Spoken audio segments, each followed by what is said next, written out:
මාධ්‍යවේදී හිතවතුන් හිතවතියන් සහෝදරත්වයෙන් පිළිගන්නවා.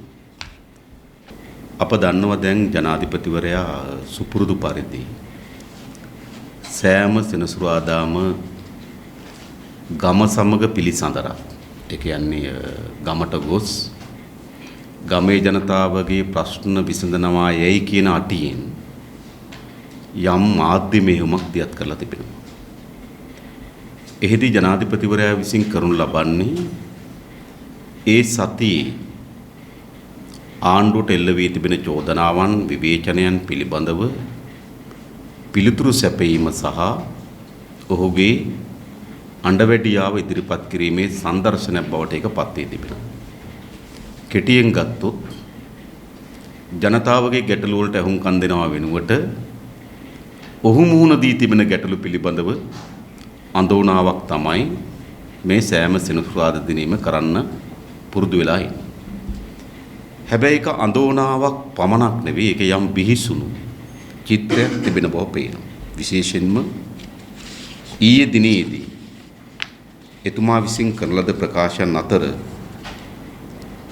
මාධ්‍ය විශේෂ මාධ්‍ය ආයතන ඉලක්ක කරගෙනත් යම් මාධ්‍යවේදීන් ඉලක්ක කරගෙනත් එල්ල කරන ලද දෝෂාරෝපණයක් තර්ජනයක් තිබෙනවා. ඔහිම තර්ජනයෙන් අවසානයේදී මෙහිම කියනවා. ඒවා මාත් එක්ක බෑ. මම දන්නවා ඒවට පාඩම් උගන්වන්න. ඕනේ නම් උගන්වන විදිහත් මම දන්නවා. මම මාධ්‍ය නිදහස දීලා තියෙනවා. මාස 14ක් මම පාලනය කළා. නමුත් කිසිම මාධ්‍යයකට කිසිම බලපෑමක් කරලා නැහැ. ඒකට එකක් කියනවා ඔහු බලපෑමක් කරලා නැහැ කියලා. ඒකෙන් ඔහු ගම්මේ කරන්නේ එම බලපෑමක් කරන්න ඔහුට අයිතියක් තියෙනවා කියලා. ඔහුට අයිතියක් නැහැ. ඔහු කියන්නේ මාස 14ක් මම මාධ්‍ය ආයතනට බලපෑමක් කරලා නැහැ. ඒකෙන් ඔහු පෙන්눔 කරන්නේ ඔහුට මාධ්‍ය ආයතන සඳහා බලපෑම් කිරීමේ අයිතියක් තිබුණත් ඒ අයිතිය ක්‍රියාත්මක කරලා නැහැ වගේ අදහසක් තමයි ඔහු ඉදිරිපත් කරන්නේ. නිසා පළමු එක ජනාධිපතිවරයාට එවැනි මාධ්‍ය ආයතන බලපෑම් කරන්න හෝ මාධ්‍ය ආයතන බියවත් ගන්න හෝ අයිතියක් නැති බව ජනාධිපතිවරයා තේරුම් ගන්නවා. එක. දෙක ඔහු කියනවා ඔහු මාධ්‍ය නිදහස දීලා තිබෙනවා. ඒ මාධ්‍ය නිදහස ජනාධිපතිවරයාගේ ලයිසන් එකක් නෙවෙයි. ජනාධිපතිවරයා විසින් ලබා දිය යුතු වරප්‍රසාදයක් නෙවෙයි. මාධ්‍ය නිදහස යනු මාධ්‍ය වේදින්ගිත් මේ රටේ පුරවැසියන්ගිත් තොරතුරු දැන ගැනීම සඳහා තිබෙන යුක්ති සහගත අයිතිය. ඒක අයිතිය. එනිසා ඒක ජනාධිපතිවරයාගේ ලයිසන් එකකින් කඩදාසියකින් ලබා දෙන ලද නිදහසක් නෙවෙයි. ඒක දීර්ඝ කාලයක් තිස්සේ මේ රටේ ප්‍රජාතන්ත්‍රවාදය පිළිබඳව මානව සංවර්ධනයේ අනාගතය පිළිබඳ කල්පනා කරන ලද ප්‍රගතිශීලී පුරවැසියන් විසින් අරගල කරලා සටන් කරලා ආරක්ෂා කරගෙන තිබෙන දෙයක් මාධ්‍ය නිදහස. එහෙම නැතු එක ජනාධිපතිවරයාගේ කඩදාසි කැබල්ලක් නොවේ. ඒ වගේම ඔහු ඊළඟට කියනවා ඒකෙම කියනවා ඒවා මාත් එක්ක බෑ. මම දන්නවා ඒවට පාඩම් උගන්වන්න. ඕනේ නම් උගන්වන විදියත් මම දන්නවා. මා දන්නේ නැහැ මේ ජනාධිපතිවරයෙකුට මේ මාධ්‍යයට පාඩම් උගන්වන්න. පාඩම් උගන්වන්න දැනගන්න මම දන්නේ නැහැ ජනාධිපතිවරයා මොන සිහියකින් යුතුව මෙවැනි ප්‍රකාශ කරනවද කියලා. මොකද මෑත ඉතිහාසයේ අපිට මාධ්‍ය ආයතනවල පාඩම් ඉගන්නපු බිහිසුණු පාඩම් තිබෙනවා. මා හිතනවා ඔහු ඒවා පුනරුච්චාරණය කරනවා යයි කියලා ප්‍රකාශ නොකරනවා වෙන්න පුළුවන්. නමුත් අතීතයේ බිහිසුණු පාඩම් තිබෙනවා මේ රටේ මාධ්‍ය ආයතනවලට මාධ්‍යවේදීන්ටත් උගන්වන ලද. ඔබ දන්නෝ සිරස මාධ්‍ය ආයතනයේට ක්ලේමෝ බෝම්බ දෙකක් එල්ලකොට එහි මෙදිරි සංකීර්ණය විනාශ කරා. එය සිරස මාධ්‍ය ආයතන මත එල්ල කරන ලද බිහිසුණු පාඩම, උගන්වන ලද බිහිසුණු පාඩම. ඒ වගේම ඉරුදුන සණ්ඩිලීඩ මුද්‍රණය කරන ලද මුද්‍රණාලයට, එය අධ්‍යාරක්ෂක කලාපයේ යුගයේ පිහිටා තිබුණු මුද්‍රණාලයට දෙපාරක් ගිනි තැබුවා. එය ඉරුදුන සහ සණ්ඩිලීඩ මාධ්‍ය ආයතන වල එල්ල කරන ලද බිහිසුණු පාඩමක් ඔවුන්ට උගන්වන ලද. ඒ වගේම සියත මාධ්‍ය ආයතනයට 2010 ජනාධිපතිවරණයේ අවසන් වූ වහාම බෝම්බ ගැහුවා. ගිනි තිබ්බා. ඒ සියත මාධ්‍ය ජාලය වෙත එල්ල කරන ලද උගන්වන ලද බිහිසුණු පාඩම්. ඒ වගේම ලසන්ත වික්‍රමතුංගව ඝාතනය කරා. එය අපේ රටේ මාධ්‍ය කර්තෘවරුන්ට මාධ්‍යවේදීන්ට උගන්වන ලද බිහිසුණු පාඩම්. එක්නැලිගොඩ පැහැරගෙන ගොස් අතුරුදහන් කරා. එය අපේ රටේ මාධ්‍යවේදීන්ට උගන්වන ලද බිහිසුණු පාඩම්. පෝද්දල ජයන්ත පැහැරගෙන ගිහිල්ලා පහර දීලා අතපය කඩලා කොණ්ඩේ බාගෙට බූගාලා පාරේ දාලා ගියා. ඒ වගේම කිත් නොයාර් පැහැරගෙන ගිහිල්ලා පහර දීලා මාරාන්තික තුවාල කරලා පාරේ දාලා ගියා. උපාලි තෙන්නකෝන් ඒ පත්‍ර කතෘරේ පැහැරගෙන ගිහිල්ලා පහර දීලා මහමග දාලා ගියා. ඒවා අපේ රටේ මාධ්‍යවේදීන්ට උගන්වන ලද බිහිසුණු පාඩම්. මේ රටේ මෑතක ඉතිහාසය. ඒ වගේම ඊනිවුස් කාර්යාලයට ගිනි තිබ්බා. මේ රටේ වෙබ් මාධ්‍ය වෙත එල්ල කරන ලද බිහිසුණු පාඩම්. ඒ නිසා අපේ රටේ මාධ්‍ය ආයතනවලටත් මාධ්‍යවේදීන්ටත් මෑත ඉතිහාසයේ බිහිසුණු පාඩම් උගන්වා තිබෙන බව අපි දන්නවා. ඒ නිසා ජනාධිපතිවරයා මේ කියන ප්‍රකාශය ඒවා මාත් එක්ක බෑ මම දන්නවා ඒවට පාඩම් උගන්වන්න ඕනේ නම් උගන්වන විදිහත් මම දන්නවා. ඉතින් මේ නූතන ජනමාධ්‍ය පිළිබඳ පාඨමාලාවක් නොවෙන්න පුළුවන්. නේද?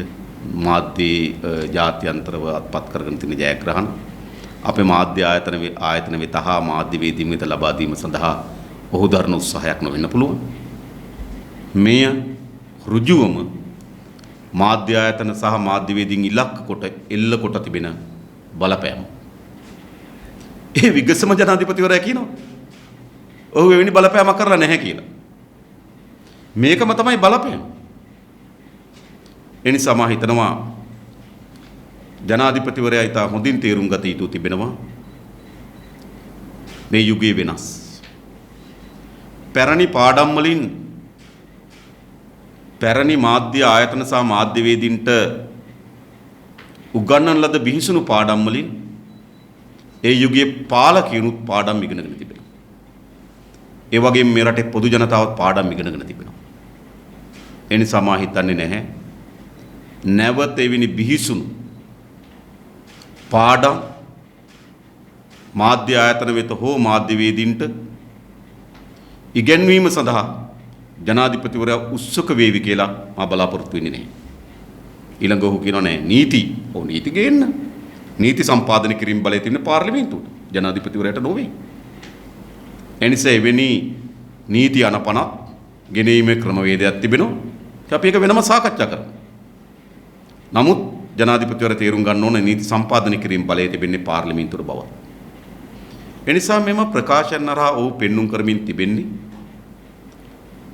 ඔහුව ඔහුගේ මැතිවරණ ව්‍යාපාරය ඒ මැතිවරණ දිසානතියට ඔහුගේ ආණ්ඩුවට හිතකර වන වර්ගයේ ඒ ප්‍රවර්ධනය වන වර්ගයේ මාධ්‍ය මෙහෙයුමකදී උයිතාමත් ලැබියාවෙන් ප්‍රේමයෙන් ආලයෙන් යුතුව එම මාධ්‍ය ආයතන හිමිකරුවන් සහ මාධ්‍යවේදීන් බදා වැළඳගෙන තිබෙනවා. ඔහු කවදාවත් අපි දැක්කේ නැහැ. නාගලෝකෙන් නයි ඇවිල්ලා කරඬු අරගෙන එනකොට එවැනි මාධ්‍ය මෙහෙයුමක් ඔහුට විවේචනයට භාජනය වුණේ නැහැ.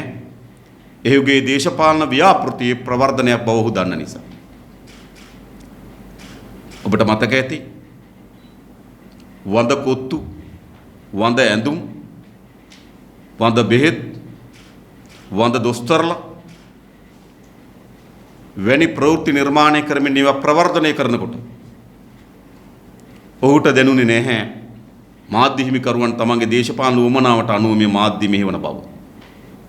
ඇයි? ඒවා ඔහුගේ දේශපාලන ව්‍යාපෘතියට හිතකර ඔහුගේ දේශපාලන ව්‍යාපෘතිය ප්‍රවර්ධනය කරන මාධ්‍ය මෙහෙයුමක් නිසා. ඒ නිසා ජනාධිපතිවරයා මේ කියන්නේ මා දැක තව කියනවා මේ මොකද්ද ජාතික චින්තනය ඒ වෙනුවෙන් පිටේ පෙනී හිටන මාධ්‍ය ආයතන පවා පරිසර වාර්තා කරින්ද මෙහෙම තැනකට ගිහිල්ලා තියෙනවා කියලා මොකක් හරි කරට අත දාගෙන හිටපු මාධ්‍ය ආයතනයක් පිළිබඳ මේ අනතුරු ඇගීමක් කරනවා. ඒ කියන්නේ මොකක්ද? ඔහු අපේක්ෂා කරන්නේ ඔහුගේ දේශපාලන ව්‍යාපෘතිය ප්‍රවර්ධනය කිරීම සඳහා එම හිමිකරුවන් එක කරට අත දාගෙන එම හිමිකරුවන්ගේ සහ ඔහුගේ උවමනාවන් එක මත සමපාත වෙන විට ඔහුට ප්‍රතිවිරෝධයක් පැන නගින්නේ.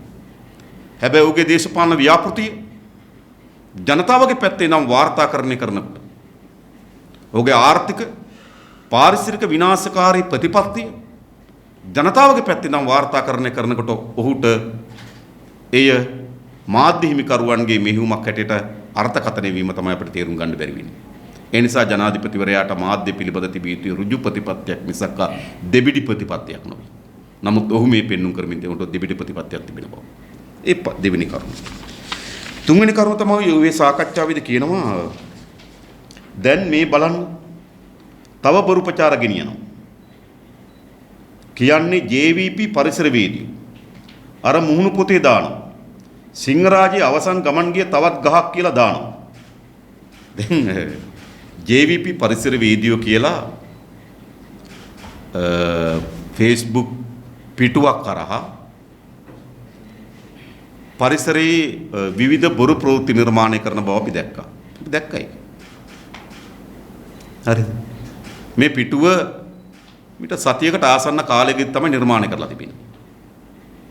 නිර්මාණය කරලා මේ රටේ පරිසරය පිළිබඳව මුහුණු පොතේ සිද්ධ වෙන සංවාදය විකෘති කිරීම සඳහා එම JVP පරිසරවේදියෝ කියන මුහුණු පොතේ පිටුවකින් ලෝකයේ විවිධ ස්ථානවල සිද්ධ වෙන පරිසර විනාශයන් ලංකාවේ යයි කියා උලුප්පා දක්වමින් ලංකාවේ පරිසර විනාශය යටපත් කිරීම සඳහා දරු ප්‍රයත්නයක් ඒකේ තිබුණා.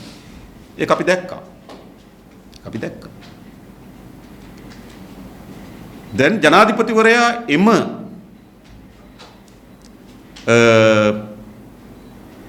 Facebook පිටුව තමයි උපයෝග කරගෙන තිබෙන්නේ අපි පිළිබඳ යම් වැරදි අර්ථකථනයක් නිර්මාණය කරන්න. එකක් අඩුමතරමේ ජනාධිපතිවරයාට ඔහුගේ මාධ්‍යාංශය සමත් නැහැ Facebook වල ක්‍රියාකාරීත්වයේ තිබෙන ඇත්ත ගිණුම් සහ ව්‍යාජ ගිණුම් හඳුනා ගන්න. අඩුම තරමේ ජනාධිපතිවරයා ඔහුගේ මාධ්‍ය ඒකකයට ඔහුගේ උපදේශකවරුන්ට සමත් නැහැ. ඇත්ත ගිණුම මොකද්ද ව්‍යාජ ගිණුම මොකද්ද කියලා හඳුනා ගන්න. මේ JVP පරිසරවේදියෝ කියන ගිණුම ජනතා විමුක්ති පෙරමුණේ යයි හංගවමින් ආණ්ඩුවට පක්ෂපාතී ලෙස ප්‍රවෘත්ති නිර්මාණය කිරීම වෙනුවෙන් නිර්මාණය කරන ව්‍යාජ ගිණුමක්. ජනාධිපතිවරයා උපයෝග කරගන්න මොන ගිණුමද? අන්න තමන්ගේම කඳවුරු විසින් නිර්මාණය කරන ව්‍යාජ ගිණුමක්. ඒ ව්‍යාජ ගිණුම උපයෝග කරගෙන ජනතා විමුක්ති පෙරමුණ කරේ අපේ පක්ෂ කරේ සමාජය තුලත් පොදු ජනතාව තුලත් වෙනස් සැකයක් බොරු ප්‍රවෘත්ති නිර්මාණය කරනවා යයි කියන අදහසක් නිර්මාණය කිරීම වෙනුවෙන් ජනාධිපතිවරයා මෙම Facebook අඩවිය නම සහ අපේ පක්ෂයේ ලේබල් ඇලවීම සඳහා උපයෝග කරගන්න. මම එකක් කියන්නේ. ව්‍යාජ ගිණුමක තොරතුරු උපුටා දක්වමින් කරුණු ඉදිරිපත් කරන්න තරම් ගෝඨාභය රාජපක්ෂ ජනාධිපතිවරයා බංකොලොත් වීම පිළිබඳව නම් අපිට කනගාටුවක් තිබෙනවා. මොකද 69 ලක්ෂයක් වන ඔහුට ඡන්දෙ දීපු පොදු ජනතාව අපේක්ෂා කරේ නැහැ. මෙවැනි ව්‍යාජ ගිණුම් හරිද මේකට අඩුම තරම ඉන්නවනේ පහල ඔය කෑ ගහන මන්ත්‍රීව 4 දෙනෙක් ඔය බදුල්ලේ මොනරාගල හරි පැත්ත උන්න එක්කෙනෙක් දෙනෙක්වත් ගත්තම තව කමක් නැහැ. හරිද? ජනාධිපතිවරයා හරිද? ව්‍යාජ Facebook ගිණුමක් උපයෝග කරගන්න සිද්ධ වෙලා තිනවා නම් දේශපාලන ව්‍යාපාරයක් පිළිබඳව කරුණු ඉදිරිපත් කරන්න. ඒකෙන් පෙන්눔 කරන්නේ ජනාධිපතිවරයා පත් වී තිබෙන අසරණභාවය වගේම ඔහු පත් වී තිබෙන බංකොලොත්භාවය. හැබැයි ඔහුගේ අසරණභාවය බංකොලොත්භාවයට යටත් වී පක්ෂයකට විරුද්ධව අවලාද ගන්න අපිට නොදිය යුතුයි. ඒ නිසා අපි අද දිනේ අපරාධ පරීක්ෂණ දෙපාර්තමේන්තුවට මෙම ගිණුම පිළිබඳව අපි පැමිණිල්ලක් ඉදිරිපත් කරනවා. අපේ නලින් ජයති සහෝදරයා අද හවස එම පැමිණිල්ල අපරාධ පරීක්ෂණ දෙපාර්තමේන්තුවට ඉදිරිපත් කරනවා. ඒ නිසා මේ JVP පරිසරවේදියෝ කියන ගිණුම ආරම්භ කරේ කවදාද? ආරම්භ කරේ කවුරු විසින්ද? ඒ විතරක් නෙවෙයි. එම ගිණුම මුදල් ගෙවා ප්‍රවර්ධනය කොට තිබෙනවා. එනිසා මුදල් ගෙවන ලද්දේ කවුද? ඒට උපයෝග කරගන්න ලද ක්‍රෙඩිට් කාඩ් පත කාගේ නමින්ද තිබෙන්නේ? හොයාගන්න පුළුවන්. ඒ නිසා අපි අපරාධ පරීක්ෂණ දෙපාර්තමේන්තුවට අද පැමිණිල්ලක් ඉදිරිපත් කරනවා. මෙම ව්‍යාජ JVP පරිසරවේදියෝ කියන ගිණුම කාගේ ගිණුමක්ද? කවුද මුදල් වියදම් කරේ කියලා අපරාධ පරීක්ෂණ දෙපාර්තමේන්තුව හොයලා අපිට නෙවෙයි ජනාධිපතිවරට දැනුම් දෙන්න කියලා. අපිට දැනගන්න ඕන ජනාධිපතිවරට දැනුම් දෙන්න. ඒ විතරක් නෙවෙයි. අපරාධ පරීක්ෂණ දෙපාර්තමේන්තුව එම ඉදිරිපත් කරන ලද පැමිණිල්ල යටපත් කරනවා නම් ඒ පිළිබඳ විධිමත් පරීක්ෂණයක් කොට එම JVP පරිසරවේදියෝ කියන ගිණුම ආරම්භ කරේ කවුද? මුදල් යෙදුවේ කවුද කියන එක පිළිබඳව කරුණු ඉදිරිපත් කරන්නේ නැත්නම් සමාජයට ඒකෙන් කියන්නේ එකයි. ජනාධිපතිවරයා ඔහුගේ ගම සමග පිළිසඳර සාකච්ඡාවේදී මෙවැනි ගිණුමක් පිළිබඳව කරුණු ඉදිරිපත් කිරීමේ අරමුණින්ම ඔහුගේ දැනුවත්භාවයෙන් හෝ ඔහුගේ දේශපාලන කඳවුරේ දැනුවත්භාවයෙන් හෝ නිර්මාණය කරන ලද ව්‍යාජ ගිණුමක්. නිසා ව්‍යාජ ගිණුමට වැරදි ප්‍රවෘත්ති නිර්මාණය කරලා එම වැරදි ප්‍රවෘත්ති නැවත ජනාධිපතිවරයා හරහා කියවීමේ ගරිල්ලා මාකටින් වැඩක් කියලා අපිට සාධාරණ සැකයක් තිබෙනවා. ඒ නිසා ජනාධිපතිවරයා පාක්ෂික ගිණුමක් පක්ෂයක් යයි හංගවමින් ගිණුමක් ඉදිරිපත් කරමින් රට ඉදිරියේ සියලු මාධ්‍ය ආයතන ඉදිරියේ මාධ්‍ය ඉදිරියේ කරලද මම ප්‍රකාශයට ජනාධිපතිවරයා වග කියන්න ඕන. ඔහුට එම අත පියදා ගන්න බෑ. ජයිපේ පරිසරවේදියෝ කියලා තියෙන ගිණුමක් පිළිබඳව ඔහු කියනවා නම් ඒ ගිණුම පිළිබඳ පූර්ණ වගකීම ඔහු ගත යුතුයි. ඒ නිසා මගහැර යන්න බෑ. ඒ නිසා අපරාධ පරීක්ෂණ දෙපාර්තමේන්තුවට අප විසින් ඉදිරිපත් කළ ලද මේ පැමිණිල්ලට කඩිනමින් විභාගයටපත් කොට මෙම ගිණුම කාගේද කුමක් අරමුණු කරගෙනද මුදල් යෙදුවේ කවුද කියන එක සමාජයට ඉල්දරු කළ යුතු තිබෙනවා. එහෙම නැතුව ජනාධිපතිවරයාට හිතු තැන්වල තමන්ගේ දේශපාලන වමනාවට අනුව පුරාජේරු දොඩවන්න ව්‍යාජ ගිණුම් උපයෝග කර ගැනීම සඳහා දරන මේ දේශපාලන ප්‍රයත්නය පරාජයට පත් කළ යුතුයි. හෙට තව මොකක් හරි හදන්න පුළුවන්. හදලා ඉවරලා මෙන්න ජයිපේ මෙහෙම කියලා තියනවා කියලා ඔහු ඊළඟ සෙනසුරාදා කියන්න පුළුවන්. නැත්නම් අහවල් මාධ්‍ය ආයතන මෙහෙම කියලා තියනවා කියලා ව්‍යාජ ගිණුමක් නිර්මාණය කරලා ඔහු ඊළඟ සතියේ සෙනසුරාදා කියන්න පුළුවන්. ඒ නිසා මේ ව්‍යාජ රංගනයේ ජනාධිපතිවරයාගේ ජනතාව රැවට්ටීම සඳහා කරන මේ ව්‍යාජ රංගනය පරාජයට පත් කළ යුතුයි. ඒ නිසා මේ JVP පරිසරවේදියෝ කියන ප්‍රශ්නේ පිළිබඳව වහාම අපරාධ පරීක්ෂණ දෙපාර්තමේන්තුවට අපි ඉදිරිපත් කරන පැමිණිල්ල පිළිබඳව පරීක්ෂණ සිදු කොට රට වාර්තා කරන්න කියලා ඉල්ලීම අපි කරනවා. ඊළඟ ඔහු මේ ගම සමග පිළිසඳර සාකච්ඡාවේදී උත්සාහ කරනවා මේ ඉඩම් මේ ග්‍රාමීය ජනතාව කුසකර්මාන්තයේ දුණු එතන තමගේ සත්තු ඇති කරපු ඉඩම් වලට නේද නිලධාරීන් බලින් පැනලා නිලධාරීවුන් හිංසාවට පත් කරලා තිබෙනවා. ඒ ප්‍රශ්නේ තමයි ඔහු විසඳන්න උත්සාහ කරන්න කියලා. අපි දන්නවා කාලාන්තරයක් මුළුල්ලේ අපේ ওই විශේෂම අනුරාධපුර පොළොන්නරුව ආදී පළාත්වල කැලෑවල හේන් වගාව තිබුණා. සත්තු ඇති කරපු තැන් තිබුණා. කැලේට ගිහිල්ලා දර කෑල්ලක් කපාගෙන ආපු තැන් තිබුණා. එහෙම නැත්නම් කැලේට ගිහිල්ලා තමන්ගේ වහලට ලීයක් කපාගත්තු ඒවා තිබුණා. ඒවා අපේ රටේ දැන් මේ සියවස් ගණනාවක් තිස්සේ තිබුණු ප්‍රශ්න. ඒවා බරපතල පාරිසරික විනාශයන් බවට පත් වුණේ නැහැ. අපි මතු කරන්නේ මේ අනුරාධපුරයේ පොළොන්නරුවේ ගොවි ජනතාවක් හේනේ කැලේ ඇතුලේ කරන කුඩා වගාවක් පිළිබඳව හෝ කැලේට ගිහිල්ලා දර කෑල්ලක් කඩාගෙන යෑම පිළිබඳව හෝ කැලේට තමන්ගේ සත්තු දෙන්නෙක් ඇතුළත් කිරීම පිළිබඳ ප්‍රශ්නයක් නෙවෙයි. ජනාධිපතිවරයා මේ ඇති වී තිබෙන වනාන්තර විනාශය අන්න ඒකාකාරයෙන් අර්ථකථනය කිරීම සඳහා දරන උත්සාහයක් තිබෙනවා. අපි මේ මතු කරන්නේ කුමක්? මේ ගොවියන්ට ඉඩම් දීම පිළිබඳ ප්‍රශ්නයක් නෙවෙයි. මාගාව තිබෙනවා කුසිකර්ම අමාත්‍යාංශي දැන් නම් ඊතුරු ලේකම් අයින් වෙලා සුමේද පෙරරා මේ ජනරාල් ලේකම් කුසිකර්ම අමාත්‍යාංශي. එතුමා විසින් සභාපති සීමා සහිත ඇවන්ගාඩ් මැරටයිට් සර්විස් පුද්ගලික සමාගම. ඒ කියන්නේ කුසිකර්මයේ අමාත්‍යාංශ ලේකම්වරයා ඇවන්ගාඩ් සමාගම වෙත යොමු කරන ලද ලිපිය. ඒ ලිපිය මොකද්ද කියන්නේ?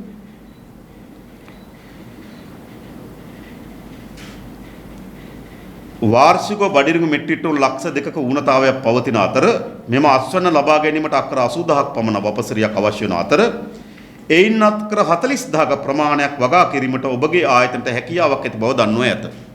ඒ කියන්නේ ඇවන්ගාඩ් ආයතනය කුසිකර්ම අමාත්‍යාංශයට ලියනවා ඔවුන්ට අක්කර 40000ක් පමණ බඩිරිඟු වගා කිරීමේ හැකියාවක් තිබෙනවා කියලා.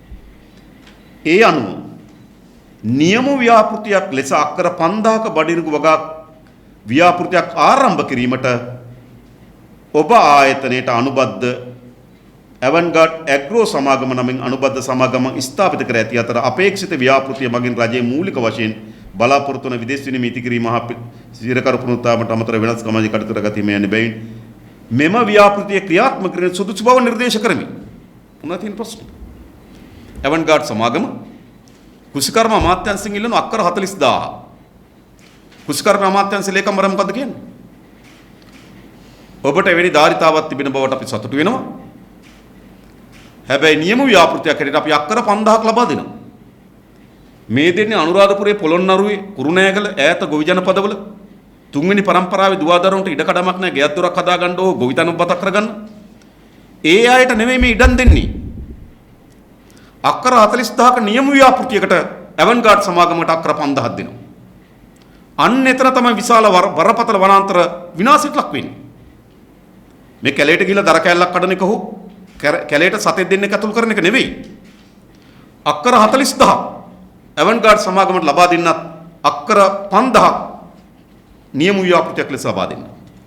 ඒ වගේම පොල්ලබැද්දේ රක්ෂිත වනාන්තරය.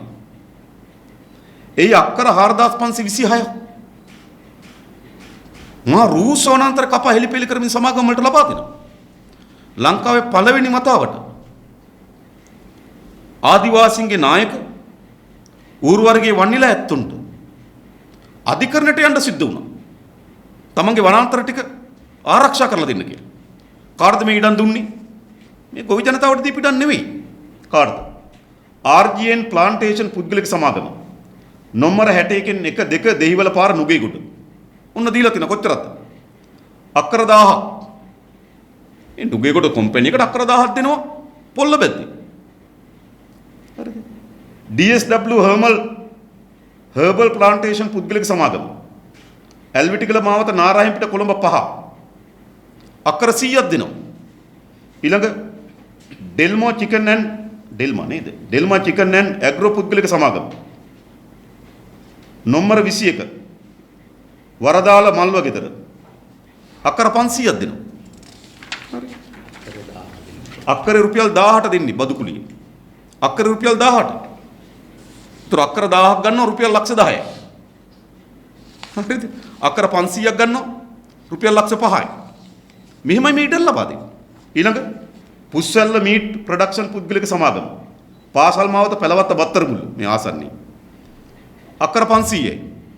රුපියල් ලක්ෂ 5යි අක්කර 500ක් දෙනවා. ඉංජිනේරු කාර්යයන් පිළිබඳ මධ්‍යම උපදේශ කාර්යාංශය. අක්කර 150යි පොල්ලබැද්දේ. මොරගඩ ඇග්‍රෝ සර්විස් පුද්ගලික සමාගම. නොම්බර 89 2 1 ගාලුපාර කොළඹ 4 අක්කර 1000ක් ඉල්ලලා තියෙනවා. 500ක් දීලා තියෙනවා දැනට. මේක දේශපාලන සභාවකනුත් තියෙනවා මම ඊට පස්සේ දවසේ කියන්න. හරි. මෙහෙමයි වෙලා තියෙන්නේ. ඒ කියන්නේ අක්කර දහස් ගණන් කාටද මේ ලබා දෙමින් තිබෙන්නේ. මේ ගොවි ජනතාවට ඉඩම් ලබා දීම ප්‍රශ්නයක් හෝ ඔවුන්ගේ දර කෑල්ලක් කඩන වනයේට ඇතුළු වීම පිළිබඳ ප්‍රශ්නයක් නෙවෙයි තිබෙන්නේ. පාරම්පරික ගොවි ජනතාව පදිංචි වී තිබෙන ගම්මානවල එහි ජලපෝෂක ප්‍රදේශ එහි වනාන්තර අලිවෙනි අලින් සානිකුත් සතා සිව්පාවන් ජීවත් වන ප්‍රදේශ මුළු මොනින්ම විනාශ කරමින් මේ සමාගම් වලට ඉඩම් දෙනවා. ඒ විතරක් නෙවෙයි ඌව වෙල්ලස්සේ අක්කර 65000 මීට කලින් මහින්ද රාජපක්ෂ මහත්මයා කැබිනට් පත්‍රිකාවක් දැම්ම මේක බුක වර්ල්ඩ් කියන සමාගමකට ලබා දෙන්න. ඌව වෙල්ලස්සේ අක්කර 65000 දැන් ආපහු අලුත් සමාගමකට අක්කර 65000ක් ලබා දෙන්න කැබිනට් පත්‍රිකාව දාලා තිබෙනවා. ඊළඟ ත්‍රිකෝණ මඩුවේ පොළොන්නරුවේ අක්කර 8500ක් කොම්පැනි වලට දෙනවා. ඊළඟ විල්පත්තුව පරිවාරක වනාන්තරවල අක්‍ර 1500ක් කොමාරික වගා කරන්න දෙනවා. දැන් මෙතන ප්‍රශ්නේ තියෙන ඔතන මේ ජනාධිපතිවරයා කියන ගමේ ජනතාවගේ හේන් වගාව පිළිබඳ ප්‍රශ්නයක් නෙවෙයි. ඒ ජනතාවට ආර්ථික වශයෙන් කිසිදු ප්‍රතිලාභයක් නැති. ඒගොල්ලෝ පාරම්පරික කුස්කර්මාන්තය දෙන ජනතාව. ඒගොල්ලෝ මේ කොම්පැනි වල සේවකයෝ බවට පත් කරන්නේ, කම්කරු බවට පත් කරන්නේ. එන්න මේ ගොවි ජනතාව කොම්පැනි වල කම්කරුවන් බවට තමයි මේක අන්තිමපත් වෙන්නේ. මොකද ඇවන්ගාඩ් සමාගමේ අක්කර 5000 වගා කරන්නේ මේ ප්‍රදේශවල ජනතාව.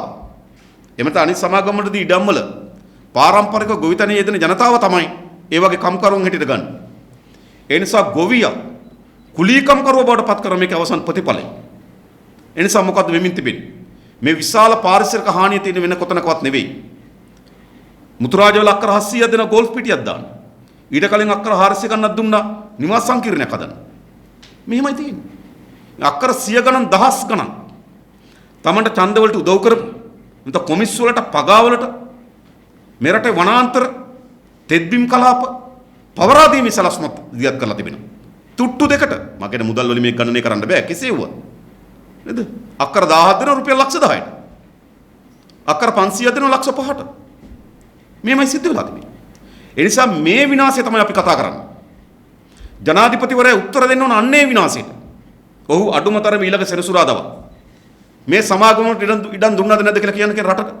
ඉඩම් දුන්නේ ඇයි කියලා කියන්නේ. ඒවා පාරිසරික වන ලැබ් නෙවෙයිද කියලා කියන්නේ. ඒ නිසා ජනාධිපතිවරයා මේ තමන්ගේ හිතවාදීන්ට තමන්ගේ කිට්ටු කොම්පැනි කාරයන්ට නේද තමන්ගේ දේශපාලකයන්ට විවිධ වර්ගයේ තුටු පඬුරු පෙන්දට සමාගම් වලට අක්කර දහස් ගණන් පවරා දීමේ සලස් මැදිහත් කළා තිබෙනවා. ඒක තමයි මේ වනාන්තර ඩෝසර් කිරීමේ ප්‍රයත්නය. විශාල වටිනා පාරිසරික කලාප ආසන්නේ හෝටල් පද්ධති නිර්මාණය කරන්න ඉඩ දෙනවා. මේකයි අද ඇති වී තිබෙන පාරිසරික විනාශය. එහෙම නැතුව මේ නේද නිදාස් චතුරස්‍රය ගස් පැලහිටවීම පිළිබඳ ප්‍රශ්නයක් නෙවෙයි. අපි මේ තේරුම් ගන්නේ අපේ රට ඉතාමත් වටිනා ජලපෝෂක ප්‍රදේශක සහ විශාල වනාන්තර ප්‍රමාණයක් කොම්පැනි කාරයන්ට ලබා දෙමින් මේ කරන ලද පාරිසරික විනාශයට තමයි අපි විරුද්ධතාවය ප්‍රකාශ කරලා තිබෙන්නේ. ඒ නිසා විශේෂයෙන්ම හෙට ලෝක ජල දිනයේ මේ ජල දිනයේදී අපි විශේෂයෙන්ම හෙට කොළඹ නගරයේ විශාල උද්ඝෝෂණයක් ලෑස්ති කරලා තිබෙනවා. අපි සියලු දෙනාට ආරාධනා කරනවා හුස්ම පොද රැක ගන්න කොළඹට එන්න කියලා. විශේෂයෙන්ම ටෙක්නිකල් හන්දියේ සිට කොළඹ පිටකොටුව දක්වා පාගමනකින්ද පිටකොටුවේ විශාල උද්ඝෝෂණයකින්ද මේ පාරිසරික විනාශය වැළැක්වීම සඳහා ජනතාවට ආරාධනය කරන උද්ඝෝෂණ ව්‍යාපාරයක් අපි දියත් කරලා තිබෙනවා. ඒ වගේම අපේ සමන්ත විද්‍යාර සහෝදරගේ නායකත්වයෙන් රට පුරා මේ පාරිසරික පද්ධතිය ආරක්ෂා කිරීමේ වැදගත්කමක් ඒ වගේම ඒ අනාගත පරම්පරාවට අපි දායාදයක් ලෙස ආරක්ෂා කරලා දෙන්නේ කෙසේද යන්න පිළිබඳව විශාල කරුණු දැක්වීමේ ජනතාව දැනුවත් කිරීමේ ආරම්භක ව්‍යාපාර අපි ආරම්භ කරලා තිබෙනවා. අපි කියනවා හැමදාමත් කියනවා වගේම පරිසරය පක්ෂ පාටවලට අයිති දෙයක් නෙවෙයි. ශ්‍රී ලංකා JVP UMP ලෙස හෝ සිංහල දෙමළ මුස්ලිම් ලෙස හෝ පරිසරය දෙස බලන්න එපා. පරිසරය අපි කාටත් ජීවියට ආරක්ෂාව දෙන පද්ධතිය. අන්නේ පද්ධතිය රැක ගැනීම වෙනුවෙන් අපි හෙට දිනේ පැවැත්වෙන උද්ඝෝෂණයට මේ රටේ සියලු පරිසරයට ආදරය කරන පරිසරය පිළිබඳව ඇල්මක් දක්වන පරිසරයට කරන මේ විනාශයට එරෙහි වන සියලු දෙනාට අපි හෙට දිනේ උද්ඝෝෂණ ව්‍යාපාරයට සම්බන්ධ වෙන්න කියලා ආරාධනා කරමු.